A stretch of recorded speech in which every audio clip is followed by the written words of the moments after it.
Welcome back to Common Voices, a podcast presented by Avi, focused on bringing together individuals of all backgrounds to find their common ground. Today, I am so incredibly proud to have Rawan Osman, a Syrian Lebanese advocate who has advanced the message of normalization with Israel, raised in Lebanon and educated in Germany. Rawan studied Islamic and Jewish studies. She was raised in an anti-Semitic environment, has become how she likes to define herself as a recovered anti-Semite, if I'm saying that correctly. Correct. Rawan founded Arabs Ask, which is a social media platform that I highly encourage all of our listeners here to follow. Rawan, thank you so much for being with us here today. And you're very It's my busy pleasure. schedule. Thank you. It's my pleasure. I know you've done a few podcasts and you've been very active on social media. So as opposed to doing the usual, who are you, why are you here, and all of that, I think you know all of that stuff is out there already. So what I'd really love to focus on is what is taking place right now with this war between Iran and Israel, if that's fine with you. Absolutely. We were together on Thursday as it happened when when Israel striked Iranian nuclear facilities around Iran. In your view, why did Israel finally make this decision? If you recall, on that morning, I was asked about what is going to happen on Sunday if the Americans and the Iranians are going to reach a deal. And I said, no, the Iranians, as we all know, including the Americans, they're just trying to buy time. And I said prior to the beginning, a few hours before we learned of the developments in our region, that a strike is inevitable and imminent because we are running out of time, and the world, at least the wise ones in the world, should not allow Iran to obtain a nuclear bomb. And a few hours later, we learned the news. It wasn't surprising. However, we all reacted in an emotional way because we've been looking forward to this day, not just to Iran's nuclear facilities being bombed, but to the Islamic Republic of Iran to be dismantled. And it is very moving to watch it crumble, thanks to Israel. I couldn't agree with you more. You've mentioned, and I believe you mentioned on that day, that you consider this to be the final war. Not myself. The so-called axis of resistance, this alliance of evil led by the Islamic Republic in Iran, wanted it a final war. What do I mean by it? Yes. October 7th, that attack that was perceived as the usual skirmishes between the Palestinians and the Israelis was not just an attack to kill 1,000 Israelis, to kidnap 100.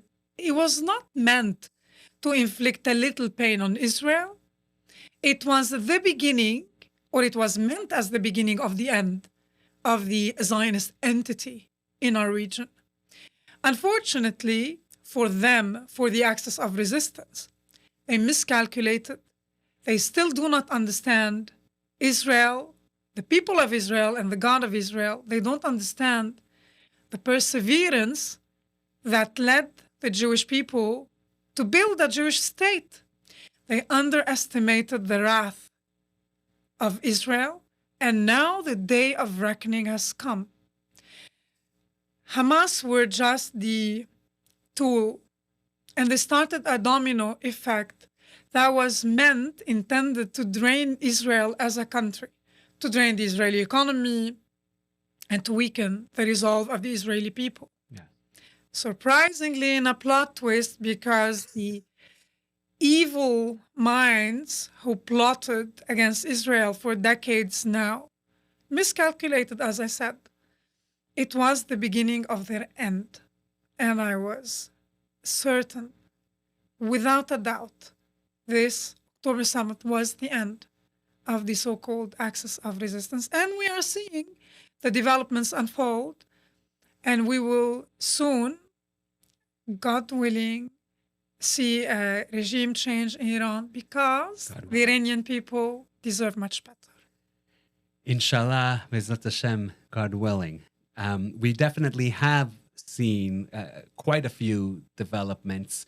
One of those developments involves, actually, two of those developments involved two countries where you've lived, Syria and Lebanon. Yeah. You know, pertaining to Syria, we are seeing increasingly, I know that Israel already can dominate over Syrian airspace, but we're seeing reports that al-Jolani has now given his blessing for Israel to use Syria's airspace, as if they needed his blessing. But nonetheless, why do you think that is? I know there's been reports that he wants to join possibly the Abraham Accords. It seems as if this man who was once a terrorist in Al-Qaeda is now trying to go towards normalization. Should we trust him? You don't have to trust him. I don't have to marry him. It's not a personal relationship. But what's happening, although it's counterintuitive, is positive. I am optimistic. And I do not think al-Julani's mastermind brought him to power in Syria. I am aware that he is a former Qaeda member and that his entourage are former Qaeda and ISIS members. That's right. We do not just trust them. We don't know their intentions, but we know their actions. And we know, for example, that Ahmed al-Sharia and his nom de guerre, he's famous with his nom de guerre, al-Julani, was groomed by the West to take over Syria.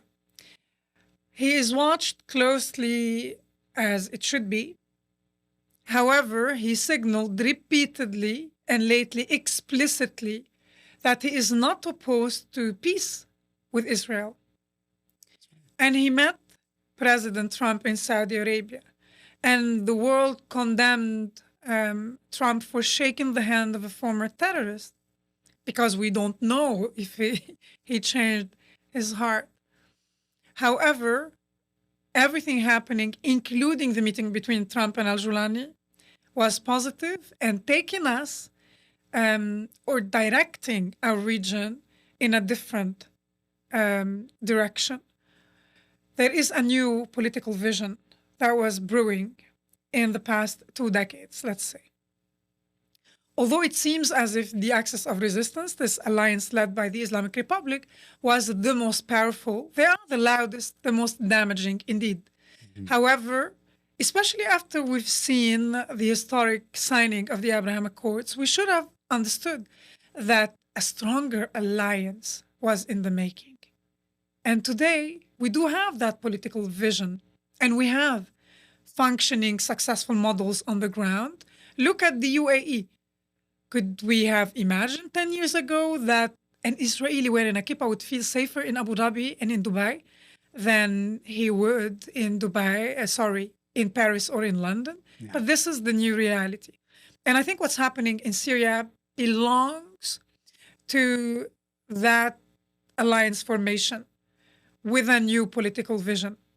What I find very interesting in al-Julani is that he can inspire youngsters who were attracted by radical Islam.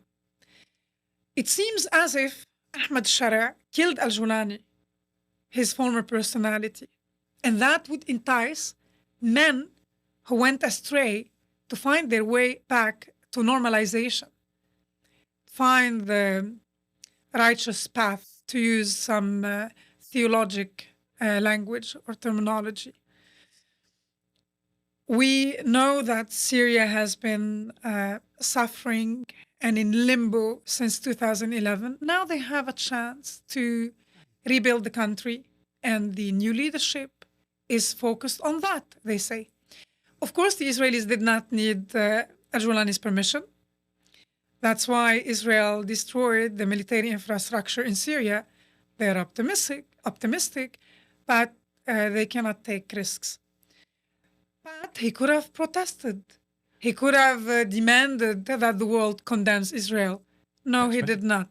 And we should remind your audience that Iran or the Islamic Republic in Iran is directly responsible for the death of hundreds of Syrians. This is why the Syrians are watching the Islamic Republic in Iran crumble with joy. I've seen quite a bit of that as well, so that makes sense. So, in your view, you would say you do see Syria trying to join the Abraham Accords. That was said already openly by officials in Yes. Syria. The Israeli public is a bit skeptical because Yes. they think, can we really trust a former terrorist? Wait and see. I think a regional deal was made Yes. to take down the axis of resistance. And this is what we are seeing unfold.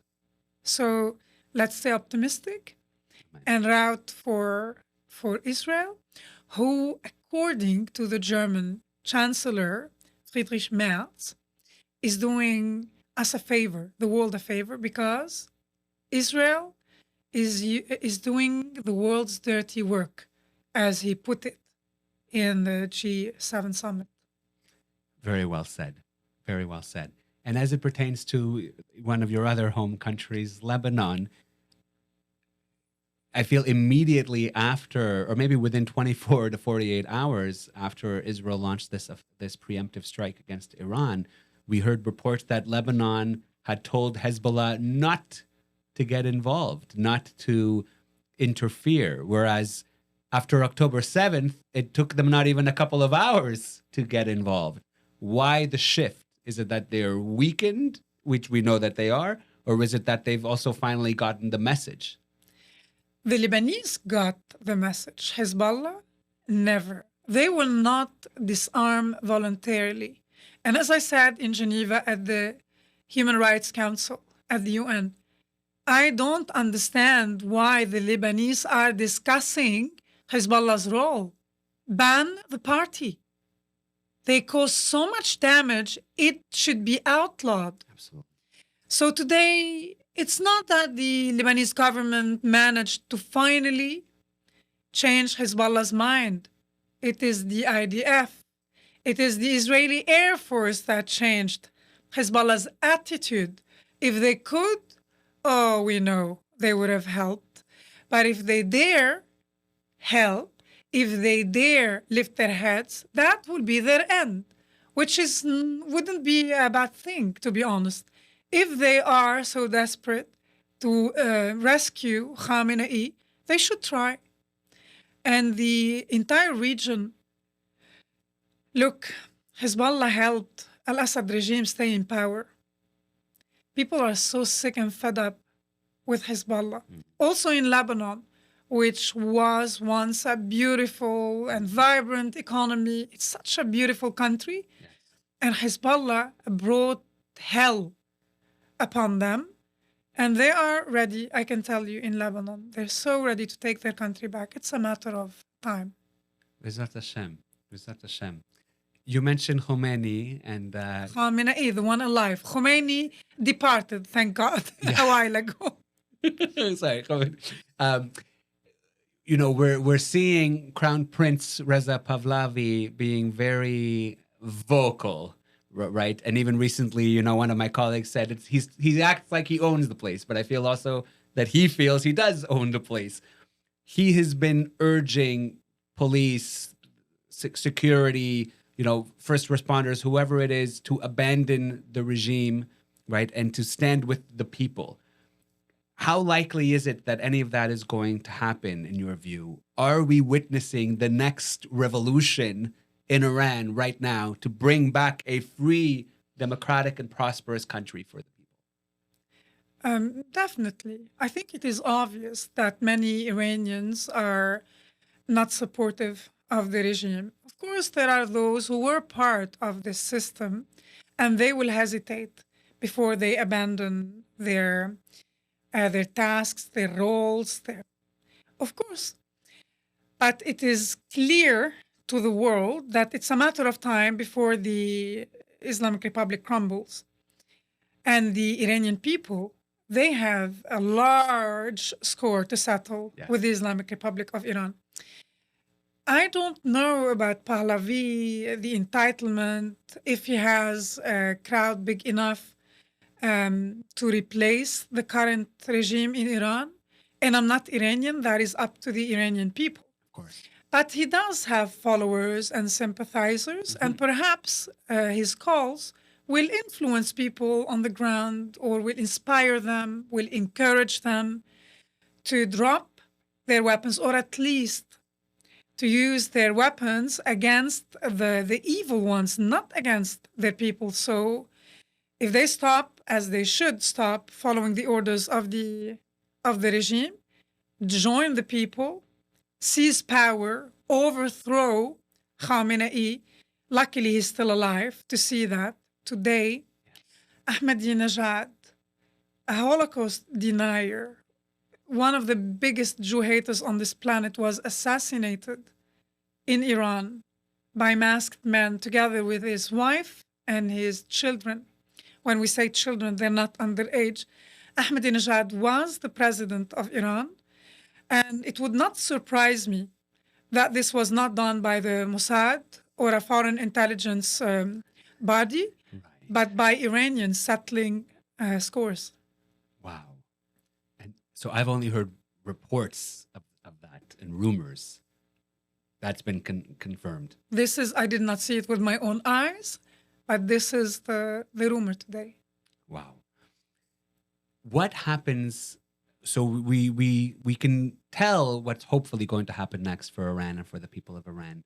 What happens next for Israel and for the United States, especially given that there are so many leaders, and unfortunately here, even in Canada, a few leaders who have condemned Israel and the U.S., and Israel especially. But as you said, Israel is doing the dirty laundry of the entire world and making the world a better place. You know, I read something about how even Arab leaders are condemning Israel, but then they go home and they say, thank Allah for Israel, thank Hashem for Israel. What happens next? The world becomes a better place, as simple as that. I think those who are condemning Israel are two kinds. Those who hate Israel and the Jews, and the masks finally dropped. Otherwise, why on earth would you in the West support such a nasty regime?